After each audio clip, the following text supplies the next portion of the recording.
کفل کی توبہ. عن ابن عمر رضی اللہ عنہ قال، ابن عمر رضی اللہ عنہ سے روایت ہے، کہتے ہیں لقد سمعت من رسول اللہ صلی اللہ علیہ وسلم حدیثا، البتہ تحقیق سنی میں نے رسول اللہ صلی اللہ علیہ وسلم سے ایک حدیث. قال، آپ نے فرمایا، کان الکفل، تھا کفل، نام ہے ایک شخص کا، من بنی اسرائیل، بنی اسرائیل سے. کفل بنی اسرائیل سے تعلق رکھتا تھا. لا یتورع، نہ پرہیز کرتا، نہ بچتا، عن ذنب، کسی گناہ سے، عملہ، جسے وہ کرتا، ہر قسم کے گناہ کرتا تھا، یہ مطلب. فأتته امرأة، تو آئی اس کے پاس ایک عورت. فآتاها 60 دینارا، تو اس نے دیے اس کو 60 دینار. الا، اس بات پر، ان یطأہا، کہ وہ روندے اس کو، یعنی اس سے زنا کرے.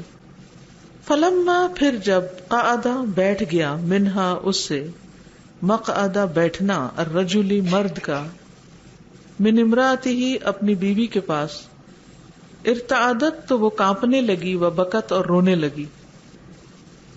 یعنی جب وہ برا فعل کرنے کے لیے اس کے پاس بیٹھ گیا تو عورت رونا شروع ہو گئی. فقال لها، تو کفل نے اس سے کہا، ما یبگیکی، کیا چیز تجھے رلا رہی ہے، تو روتی کیوں ہے؟ اکرہتکی، کیا میں نے تجھے مجبور کیا، کیا میں نے جبر کیا تجھ پر، زبردستی کی؟ قالت، کہنے لگی، لا، نہیں. ولیکن، لیکن، ھذا عمل، یہ ایک عمل ہے، یا ایسا عمل ہے، لم اعملہ، نہیں میں نے کیا اس کو، قطو، کبھی بھی. یہ ایسا کام ہے، یعنی زنا ایسا کام ہے جو میں نے کبھی نہیں کیا. قالا، تو کفل بولا، فلما، تو کیوں، تفعلین، تم کرتی ہو، پھر اب کیوں کر رہی ہو، ھذا، یہ. ولم تکونی، اور نہ تھی تو، فعلتی ہی، کرتی اس کو، قطو، کبھی بھی، یعنی اگر تم نے اسے پہلے کبھی نہیں کیا تو ابھی کیوں کر رہی. قالت، کہنے لگی، حملتنی علیہ، مجبور کیا ہے اس پر مجھے، الحاجت، حاجت نے، ضرورت نے. قالا، راوی کہتے ہیں، فترکھا، تو کفل نے اس کو چھوڑ دیا، یعنی عورت کو جانے دیا.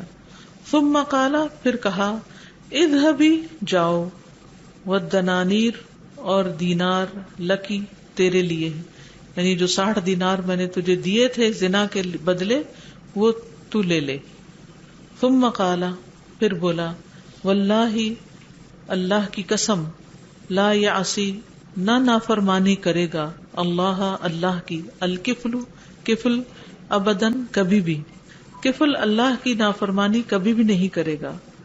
فمات، تو مر گیا، من لیلتہ، اپنی اس رات میں. فاصبح، تو اس نے صبح کی، مکتوباً علی بابہ، لکھا ہوا تھا اس کے دروازے پر، غفر اللہ للکفل، اللہ نے کفل کو معاف کر دیا. رواہ الترمذی والحاکم، ترمذی اور حاکم نے اس کو روایت کیا، وصححہ، اور اس کو صحیح قرار دیا ہے.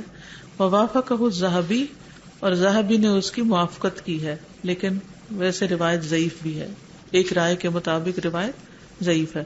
بہرحال جو بھی ہو، لیکن سبق اس سے کیا ملتا ہے ہمیں، آپ کیا بتائیں گے، اس میں سبق کیا ہے؟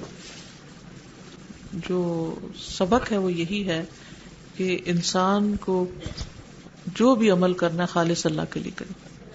اس واقعے کی جو ایک اور تائید ہوتی ہے نا، وہ غار والے جو 3 لوگ ہیں، ان میں سے بھی ایک نے یہ کہا تھا نا کہ چچا کی لڑکی تھی، بہت خوبصورت تھی، اور پھر یہی قصہ ہے اسی قسم کا کہ عین اس وقت جبکہ وہ اس پہ قادر تھا کہ اس کے ساتھ برا فعل کرے، تو اللہ سے ڈر کے اس نے اس کو چھوڑ دیا، تو اس سے غار کا دروازہ کھل گیا.